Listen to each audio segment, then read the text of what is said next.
Amén. Muy bien, hablábamos con el pastor acerca del tema de la adoración. Y cuando pensamos en la palabra adoración, varias cosas vienen a nuestra mente posiblemente. Pero tal vez una de las cosas que más viene a nuestra mente cuando nos dicen adoración es música, por ejemplo. Porque muchas veces, aún de manera inconsciente, usamos la palabra adoración y música como si fueran sinónimos. A veces decimos, vamos a tener un tiempo de adoración. ¿Y qué es lo que hacemos entonces? Nos ponemos a cantar. Y entonces puede crear en nuestra mente la impresión que la adoración y la música son sinónimos, pero no lo son. Ahora, no me malentiendas, yo soy músico también, y sabemos que la música puede ser un maravilloso, y es un maravilloso medio para expresar nuestra adoración a Dios. Pero la adoración en sí misma es mucho más que música, es mucho más que cantar. Tenemos que entender realmente que la adoración es algo mucho más grande, y es importante que podamos descubrir este fundamento de lo que es la adoración, para sobre ello empezar a construir no solamente nuestra vida personal, sino también las expresiones de adoración como iglesia. Ahora, si uno quiere saber qué significa una palabra, normalmente lo que hace es ir al diccionario. Ese es el uso común. Ahora, hoy en día ya nadie tiene diccionarios, ahora todo el mundo lo hace en línea, ¿no? Se mete a Google, Wikipedia, y ahí pone los diccionarios que están en internet. Pero yo hice ese ejercicio, que lo puedes hacer tú en casa, en tu computadora, o si todavía tienes uno de esos diccionarios antiguos ahí guardado en un estante, sacas el diccionario y buscas la palabra adorar. Y el diccionario siempre, cuando dice adorar, te dice al comienzo del latín adorare, y te da una serie de definiciones. Normalmente no hay una sola, sino hay varias. Y lo que voy a leerte a continuación lo he sacado estrictamente del diccionario, así que lo vais a encontrar en tu casa. Dice así: reverenciar, con sumo honor o respeto a un ser, considerándolo como cosa divina. Eso dice el diccionario. Luego dice: reverenciar y honrar a Dios con el culto religioso que le es debido. Eso suena más o menos a nuestras ideas. Miren lo que dice el número 3: amar con extremo. Esa es la de los enamorados, ¿no? De los novios, ¿no? Te adoro. Hasta boleros hay, ¿no? Canciones que usan esa palabra. 4 en el diccionario: gustar de algo extremadamente. Eso cuando alguien dice, adoro el helado, adoro el chocolate, ¿no? Y lo usan para un gusto extremo. Pero mira el número 5: tener puesta la estima o veneración en una persona o cosa. De eso nos preocupa porque suena a idolatría. Pero qué interesante que el diccionario da muchos significados para la palabra adoración. ¿Por qué? Porque la adoración, esta palabra adorar, se ha vuelto una palabra de uso común. La encontramos en el día a día. ¿Y por qué es de uso común? Porque en el fondo cada ser humano, cada persona ha sido creada, diseñada por Dios para adorar. Cada uno de nosotros hemos sido diseñados, creados por Dios para adorar. No sé si recuerdan, antes cantábamos, posiblemente todavía se canta en algunas iglesias aquí tal vez, esa canción que decía, yo quiero ser un adorador. Muy bonita era la canción, yo quiero ser un adorador. Y estaba bien como expresión de un deseo, y se entiende lo que quiere decir, pero en el fondo es como pedirle a Dios algo que ya contestó. Porque la realidad es que todos ustedes son adoradores. Todos los que viven en el distrito son adoradores. Todos los limeños, ¿sabías tú? Son adoradores, todos. Todos los peruanos ya son adoradores. Todos los habitantes del planeta Tierra son adoradores. La pregunta no es si somos o no somos adoradores. La gran pregunta que tendríamos que hacer es ¿a quién o a qué adoramos? Porque todos adoramos algo o a alguien. ¿Por qué? Porque Dios nos creó así. Ahora, claro, los que somos creyentes, rapidito decimos, no, yo adoro a Dios. Y por supuesto, nosotros adoramos a Dios. Sin embargo, había un autor que decía algo muy interesante. Si tú quieres saber en verdad qué es lo que adoras, tienes que seguir las huellas de tu vida, el rastro que va dejando tu vida. Por ejemplo, ¿cuál es el rastro, las huellas de tu tiempo? ¿Cuál es el rastro y las huellas de tus energías? El rastro y las huellas de tus afectos, el rastro y las huellas de tu dinero. Y cuando sigas esos rastros, esas huellas, donde te lleve, allí está lo que en verdad adoras. Y podríamos sorprendernos si seguimos esos rastros. Dios nos ha creado para adorar. Fíjate en Efesios 1, 4, 5, dice que desde antes de crear el mundo, fíjate con cuánta anticipación.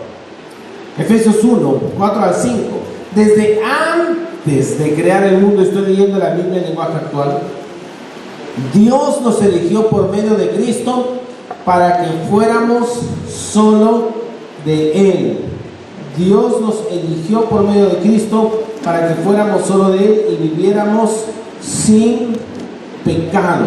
Desde antes de la fundación del mundo. Esto es bastante tiempo antes. Ahora, ¿qué significa esto?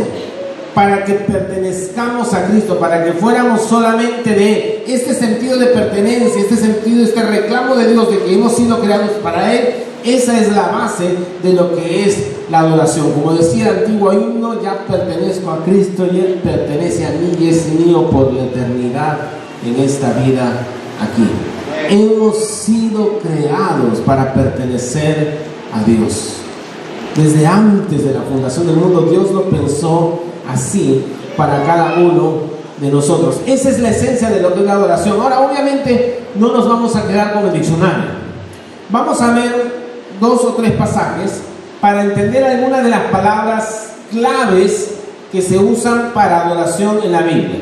Vamos a tomar un pasaje del Antiguo Testamento, uno del Nuevo Testamento y uno de las epístolas. Vamos con el del Antiguo Testamento. Está en Éxodo 20, 2 al 5. Éxodo 20, 2 al 5. Éxodo 20, puedes recordar, para que tengas el contexto con claridad, es aquel pasaje donde vemos a Dios dándole a Moisés la ley, los que conocemos como los 10 mandamientos, ¿no es cierto? Dios le está dando a Moisés, después de que los ha liberado, los ha sacado de Egipto, de la esclavitud en que vivían, les ha traído la libertad, les promete la tierra prometida, y luego de liberarlos, de salvarlos, de rescatarlos, le da la expresión de lo que es su voluntad, cómo Dios quiere que nosotros vivamos, cómo quiere Él que nosotros caminemos en esta tierra. Y al comienzo, en el primer mandamiento que está en el versículo 2, es muy claro. Dios se presenta y le dice: yo soy el Señor tu Dios, yo te saqué de Egipto, del país donde eras esclavo.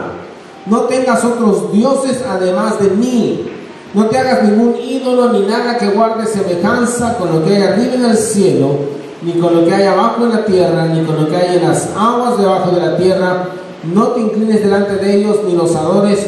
Yo, el Señor tu Dios, soy un Dios celoso. En otra versión dice fuerte y celoso.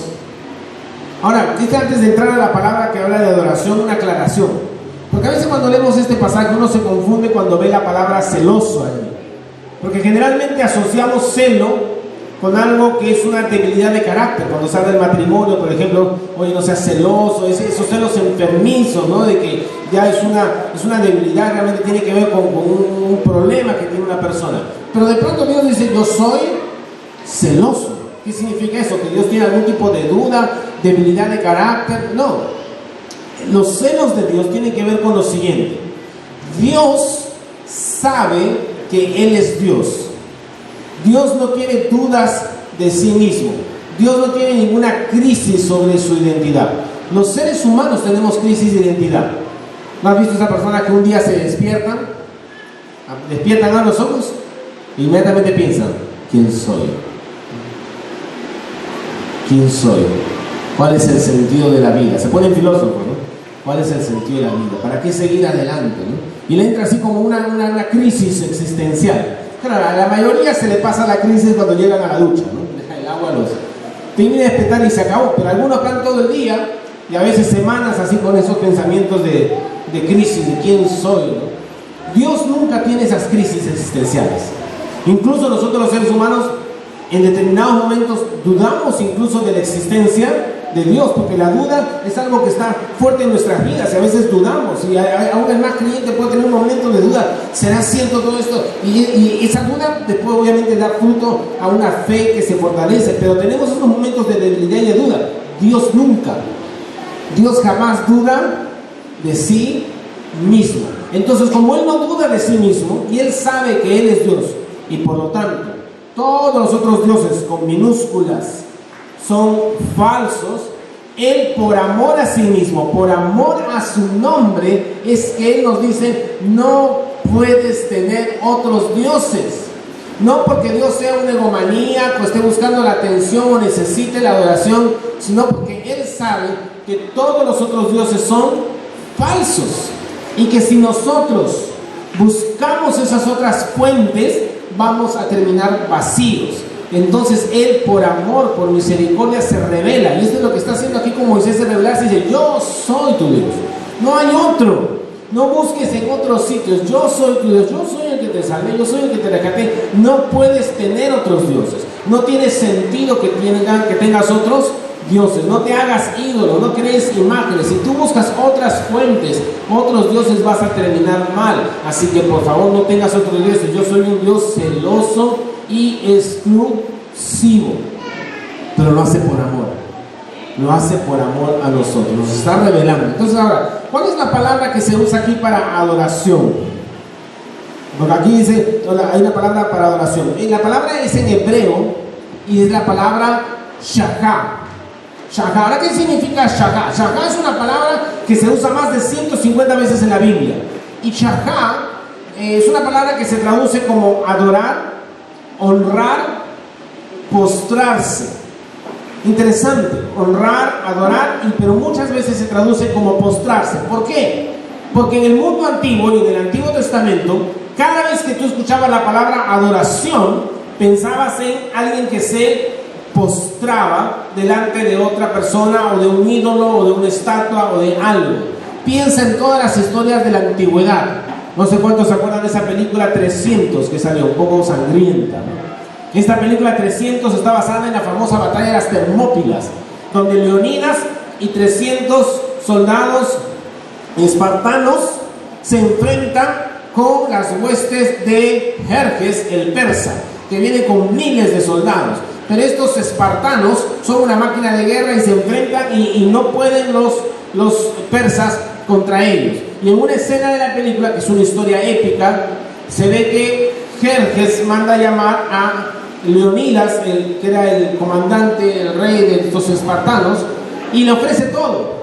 Le dice: te voy a perdonar, te voy a dejar libre, te voy a dar reinos, te voy a dar poder. Solamente hay una cosa que pide Jerjes: tienes que arrodillarte. ¿Qué le está pidiendo? ¿Un gesto de humildad? No, le está pidiendo adoración, le está pidiendo shachá. Porque en el mundo antiguo, algunos de estos emperadores antiguos se creían dioses. Qué cosa tan extraña, ¿no? Pero no solamente eran emperadores, sino que se creían ellos que eran dioses. Claro, cuando se morían, ahí se daban cuenta que no eran dioses. Pero mientras estaban vivos, ellos pretendían ser dioses y pretendían que los adoren. Bueno, y en la historia se ve que Leonidas no lo hace. No solamente en el mundo antiguo, en las historias épicas. ¿Recuerdas en la Biblia la historia de Nabucodonosor?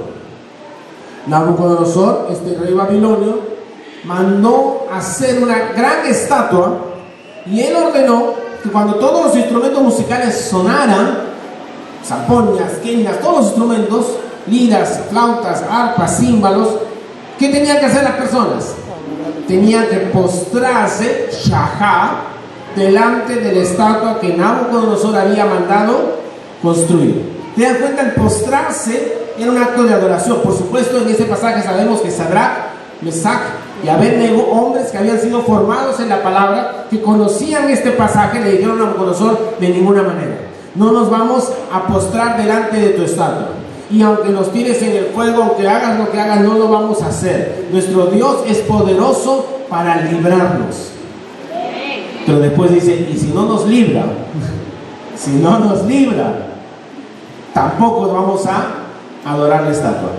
Qué interesante esa profundidad de la fe, porque por supuesto, la primera parte es la fe de sabemos que Dios es poderoso, pero puede haber algún motivo que no entendemos, no comprendemos, por el cual Dios no quiera librar a la persona, en este caso a Sadrach, Mesach y Abednego.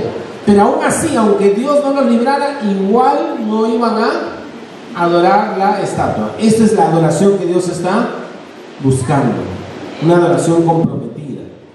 Ahora, la segunda palabra está en Mateo 2:11. Vamos a hacer un salto enorme al Nuevo Testamento.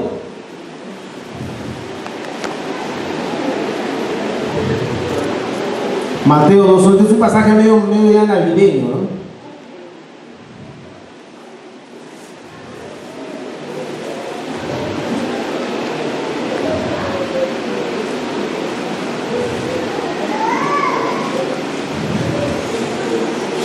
Dice así Mateo 2:11. Al entrar en la casa, está hablando acá de los sabios. ¿Se acuerdan de esos sabios del oriente que vinieron a buscar a Jesús? Dice, al entrar en la casa, de paso dice la casa, no dice el pesebre, porque en la tradición popular en el pesebre hemos metido todo, ¿no? Burrito, buey, José, María, pastores, ángeles, reyes, magos, todo hemos metido ahí en el pesebre. Pero esto dice que fue en la casa, dicen algunos que fue como un mes después. Dice, al entrar en la casa, los sabios vieron al niño con su madre María y postrándose lo adoraron y abriendo sus tesoros le ofrecieron presentes, oro, incienso y mirra. Ahora, ¿cuál es la palabra que se usa aquí para adoración? En el original es la palabra proskuneo, no tienes que memorizarla ni nada, pero proskuneo es una palabra griega, así como el shachá era hebreo, en el Nuevo Testamento es griego. Y proskuneo significa un acto de adoración, significa reverencia, significa otra vez postrarse, inclinarse. Pero esa postración, escúchame bien, tenía que ser al punto que tenía que tocar con la frente el piso. O sea, era literalmente tirarse en el suelo. O sea, tenía que tirarse totalmente en el piso al punto que tenía que tocar con la frente la tierra. Eso era proskuneo. Ahora imagínate esa escena, esos tres sabios del oriente que vendrían con sus túnicas, sus vestimentas, literalmente se tiraron al piso postrados delante de Jesús, rostro a tierra. Esa no es la imagen de las tarjetas de Navidad, ¿no? En la tarjeta de Navidad lo pone con uno parado, al otro así, al degradé, ¿no? Así. Es la típica. Hay que hacer una tarjeta de Navidad donde se vea a los tres reyes esos tirados en el piso, ¿no? Más bíblico. Entonces eso es lo que hicieron. Se postraron totalmente delante de Jesús. Esta es la palabra proskuneo. Qué interesante. Las dos palabras más importantes en la Biblia que se usan para adoración en el Antiguo Testamento, shachá, y en los Evangelios, proskuneo, significan lo mismo, significan postración.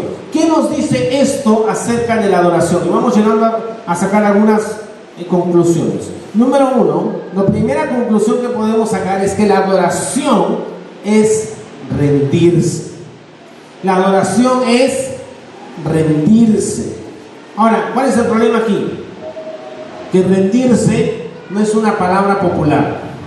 ¿A quién le gusta rendirse? No es bonito. Más bien nos gusta tener el control. Nos gusta estar al mando. Nos gusta manejar la situación, controlar la situación. Nadie le dice a su hijo, cuando crezcas tienes que rendirse. Tienes que rendirte. No, tienes que ser el número uno, nunca te rindas. Y está bien en cierto sentido. Pero cuando tiene que ver con nuestra relación con Dios, cómo nos relacionamos con Dios, la única manera de relacionarnos con Dios es rindiéndonos delante de Él. No hay otra forma. Y una rendición total, absoluta, sin condiciones. Total. Esa es la esencia de lo que es la verdadera adoración. Tiene que ver con una vida rendida total y absolutamente a Dios. Tal vez el pasaje que mejor expresa lo que es esta rendición está en Romanos 12:1. Seguramente lo has leído muchas veces, muchos de ustedes, estoy seguro, lo han memorizado. Dice así que, hermanos, os ruego por las misericordias de Dios que presentéis vuestros cuerpos en sacrificio vivo, santo y agradable a Dios, que es vuestro culto racional. ¿Lo habías leído?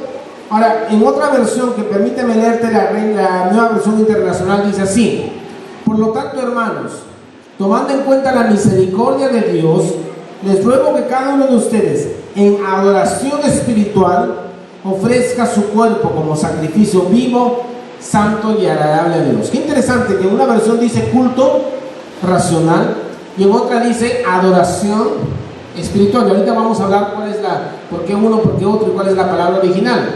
Pero aquí, ¿qué está haciendo Pablo? Por esto lo escribió el apóstol Pablo. Está usando una figura, una ilustración que para todos ellos era muy conocida.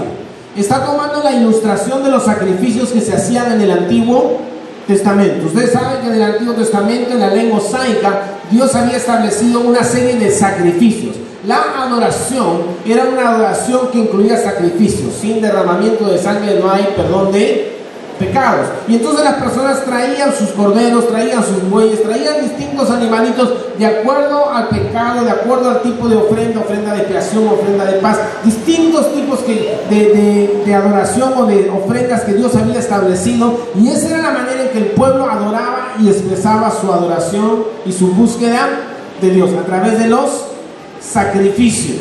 Y entonces Pablo está usando este símbolo del Antiguo Testamento, diciendo: miren, lo que Dios está buscando en nosotros es que cada uno de ustedes ofrezca su cuerpo como un sacrificio vivo, santo y agradable a Dios. Cada uno de ustedes tiene que ofrecer su cuerpo. Ahora es una metáfora, no es literal. Nadie tiene que tirarse a un altar, matarse, volarse, pegarse. Está usando una ilustración. Así como en el Antiguo Testamento se ofrecían animalitos, lo que Dios quiere es que nosotros ofrezcamos nuestras vidas delante del altar de Dios. Ahora, somos sacrificios vivos, porque en el Antiguo Testamento obviamente los animalitos los mataban, los sacrificaban y entonces los ponían en el altar, pero ahora nosotros no estamos muertos, estamos vivos y somos sacrificios vivos. Pero ese es el problema, que somos sacrificios vivos, muy vivos somos. Porque el domingo: Señor, te entrego todo, vengo a tu altar, hoy me rindo a ti, cantamos, me rindo a ti, el domingo. Y como estamos vivos, el lunes nos bajamos del altar. Nos bajamos del altar y vivimos toda la semana como queremos. Y después otra vez el domingo queremos regresar al altar. El Señor, me rindo a ti. Y el resto de la semana vivimos como queremos. Esto no lo dice aquí. Aquí nos dice: os ruego, hermanos, por la misericordia de Dios, que presentéis vuestros cuerpos en sacrificio vivo, santo, agradable a Dios, que es vuestro culto racional, los domingos en la mañana. Lo dice el pasaje. Esta exhortación del apóstol Pablo a una vida de adoración, a un culto, a una vida de entrega a Dios, es todo el tiempo. No tiene que ver con un momento de la semana. Y escúchame bien, es muy peligroso asociar la adoración con un día a la semana. Porque si tú asocias la adoración con un día de la semana, con lo hermoso que es esto, venir y encontrarnos y tener un culto, si asociamos la adoración solamente con este momento, entonces el resto de la semana, ¿qué es lo que estamos haciendo? La adoración tiene que ver con una vida rendida a Dios las 24 horas del día, los 7 días de la semana. De hecho, la palabra que aquí se traduce como culto y que en otras versiones dice adoración, en el original es la palabra latreia, que tal vez no te suena nada, pero te voy a decir una palabra que le da origen, que la latreia le da origen, que es la palabra liturgia. ¿La has escuchado alguna vez? Liturgia. A uno le da miedo cuando escucha liturgia, uno dice misa, ¿no? De repente se asusta. No tiene nada que ver con la misa. Pero latreia, de donde viene la palabra